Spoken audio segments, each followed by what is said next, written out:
langsung aja. Assalamualaikum warahmatullahi wabarakatuh.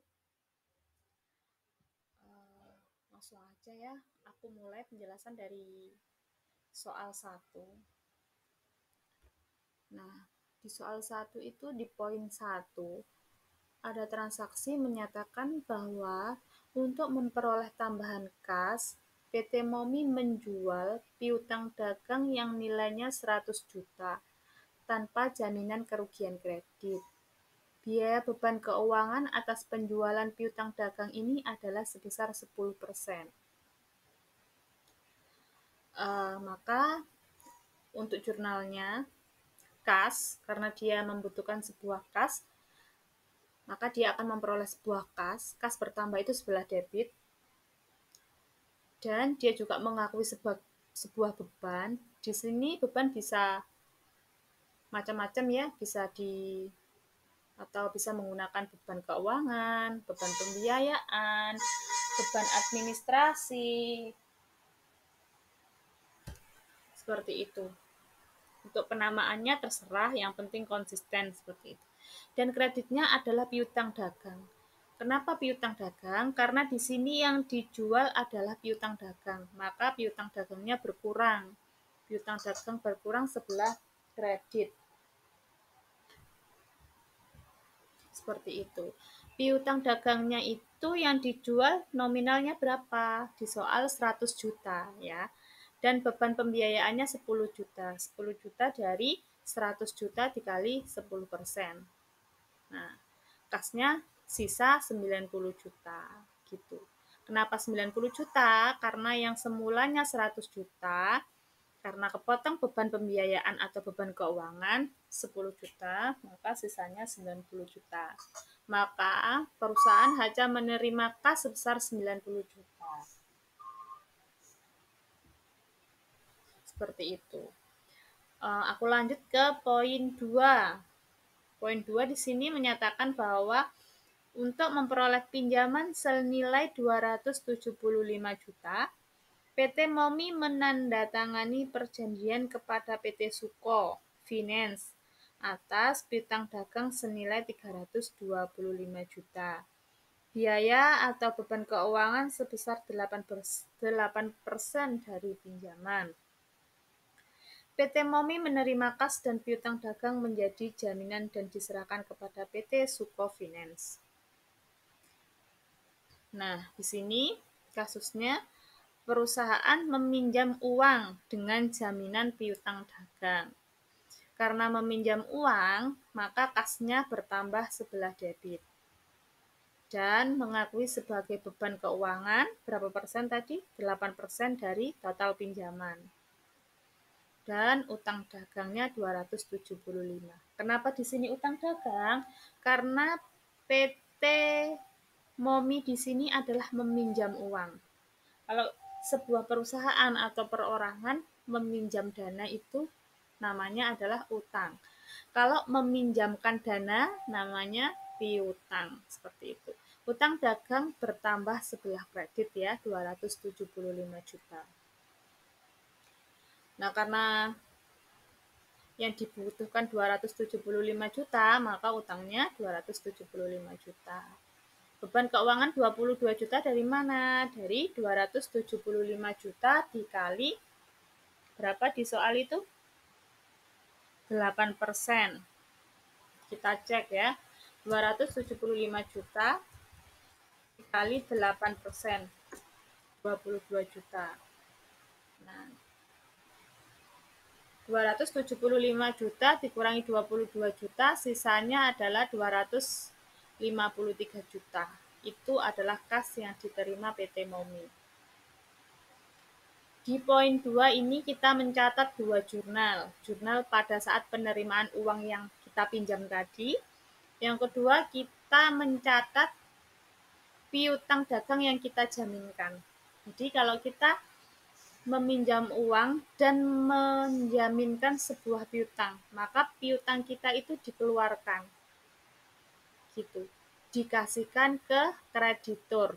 Maka piutang dagang dikredit dan debitnya adalah piutang dijaminkan sebesar 325 juta itu dari soal. Nomor 3 sudah jelas ya Kak, beban kerugian piutang debit dan piutang dagangnya adalah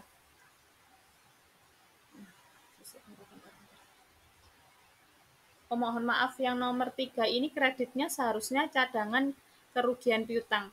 Nanti aku revisi ulang ya. Nomor 3 ini kreditnya adalah cadangan kerugian piutang, bukan piutang dagang. Nanti aku revisi ulang. Terus lanjut ke jawaban soal 2. Jawaban soal 2 ini gini. Kita tuh anak akuntansi kalau bisa itu pengerjaannya pakai Excel ya Kak. Kenapa tadi aku sarankan pakai Excel? Karena itu tadi mudah. Setiap sel seperti ini itu pasti ngelink. Aku pasti kasih, oh sel ini berasal dari sini.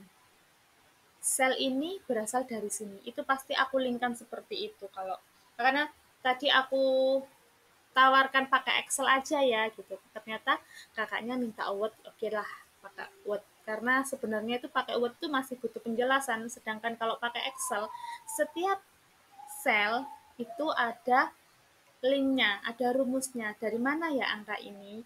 Dari sel mana ya angka ini seperti itu. Tapi ini aku coba jelasin ya. Nanti kalau ada kelirunya kakak langsung apa namanya perbaiki aja gitu ya. Kita saling mengingatkan, kita saling belajar seperti itu. Di soal di situ ada saldo awal piutang wesel 750.000 itu dari penjualan divisi pabrik. Kenapa di sini aku kasih tanggal 1 Januari? Karena di sini posisinya adalah saldo awal piutang wesel ya, 750. Nah, angsuran setiap periode ini dari mana? 250 ini dari mana? Dari 750 dibagi 3 periode. Karena di situ periodenya 1 Mei 2017 sampai 1 Mei 2020. Ada 3 periode ya. Pendapatan bunga ini dari mana? Pendapatan bunga ini dari 750 dikali 9% yang ada di soal, 90%. 9% itu tingkat bunga. Jadi 750 kali 9% hasilnya 67.500. 500.000 dikali 9% hasilnya 45.000. 250 dikali 9% hasilnya 22.500. Ya, kita cek.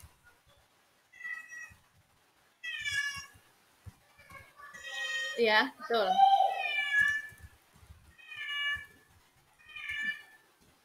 Nah, betul ya.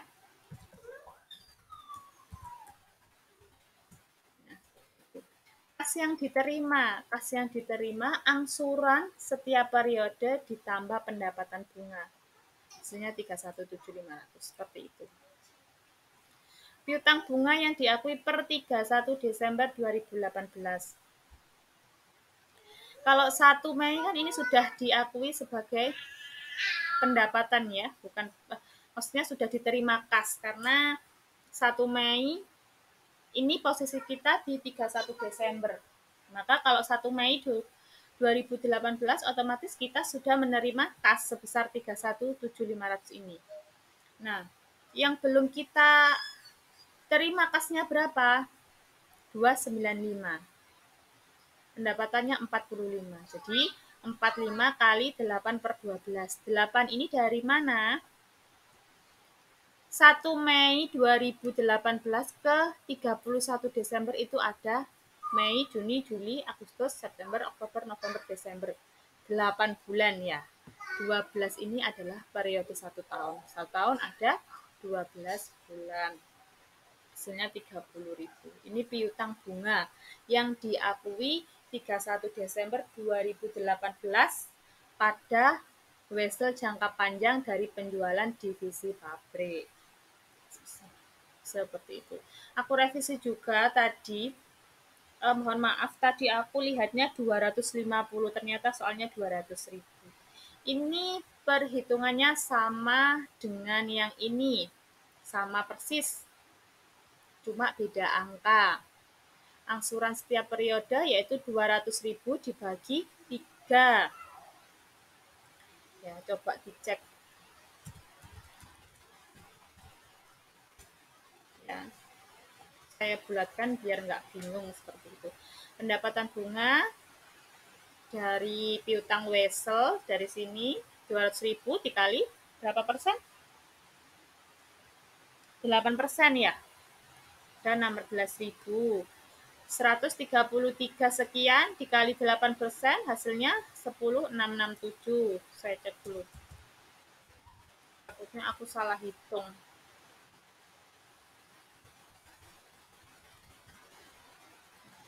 Betul ya? Sama, kas yang diterima angsuran setiap periode ditambah pendapatan bunga. Saldo akhir piutang ini dari mana? Dari 200 dikurangi ini angsuran setiap periode. 133 dikurangi 667. Ini juga gitu, 750 dikurangi angsuran setiap periode. Jadi saldo akhir piutang ini dikurangi angsuran setiap periode. Seperti itu. Nah, kalau ini perhitungan untuk kita penjualan hak paten yang ada di poin C di soal 2. Tidak aku kasih tabel karena di sini transaksinya ada di periode tahun 2018. Nilai kini Wesel. Di situ sudah diketahui nilai sekarang atau present value-nya itu sebesar 0,797. Ya, jadi nilai kininya 50.000 kali 0,797. Hasilnya ini. Ini udah paham ya, udah jelas ya, saya udah tak jelentrekkan, bahasa Jawanya dijelentrekkan atau sudah aku rinci satu persatu. Di sini bunga diterimanya 0 karena kenapa? Di situ di soal dijelaskan bahwa tingkat bunganya 0%, makanya tidak ada bunga yang diterima. Hanya mengakui pendapatan bunga. Pendapatan bunga ini diperoleh dari 39850 kali 12%. 39850 kali 12%. Ya, sudah jelas ya. Amortisasi sama dengan pendapatan bunga. Ya, ini sama.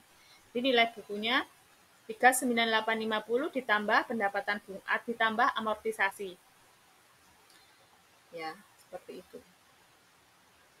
Piutang bunga yang diakui 31 Desember itu diambil dari sini 4782 dikali 9 per 12. 9 ini dari April ke Desember. April, Mei, Juni, Juli, Agustus, September, Oktober, November, Desember. 9 bulan. Terus di penjualan tanah juga sudah jelas ya Kak. Udah aku udah aku kasih rincian. Sini juga sudah jelas piutang weselnya. Ini 250. Piutang wesel 250 kali 8. Ini maksudnya piutang wesel yang masih tersisa. Ini yang piutang wesel dari deviasi pabrik. Mana tadi? Nah, ini ya, deviasi pabrik. Kan kita posisinya di 31 Desember, otomatis yang 31 Desember 2018, otomatis yang periode tahun 2018 ini sudah piutangnya sudah diterima. Jadi yang masih itu hanya 250. 250 ini kalau 1 tahun, tapi kalau 8 bulan itu berapa gitu. 250 ini kalau 1 tahun. Kalau 8 bulan berarti 250 dikali 8 per 12 ini. Kalau dari direksi, piutang dari direksi. Nah ini. Ini kan kita 31 Desember ya. Kalau periode 18 ini sudah diterima, jadi sisanya 666 ini. Jadi piutang wesel yang di neraca itu sisanya piutang wesel, sisa piutang wesel yang belum diterima atau yang intinya pembeli belum membayar kita seperti itu. Tuh. seperti ini udah jelas ya, ini sudah angka-angka ini dari kolom 44632 ini ya, nih dari kolom.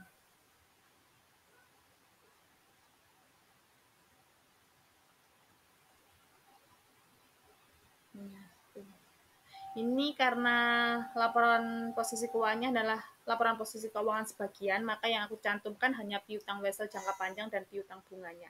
Karena di sini kasusnya hanya mencakup piutang wesel jangka panjang dan piutang bunga. Gitu. Ini ada beberapa tipe yang perlu aku perbaiki ulang dan ini tadi perlu aku, nah ini tadi yang jawaban soal nomor 1, seharusnya cadangan kerugian piutang. Nanti bentar ya, aku revisi ulang, nanti aku kirim filenya berupa Word sama PDF-nya lagi seperti itu ya. Terima kasih.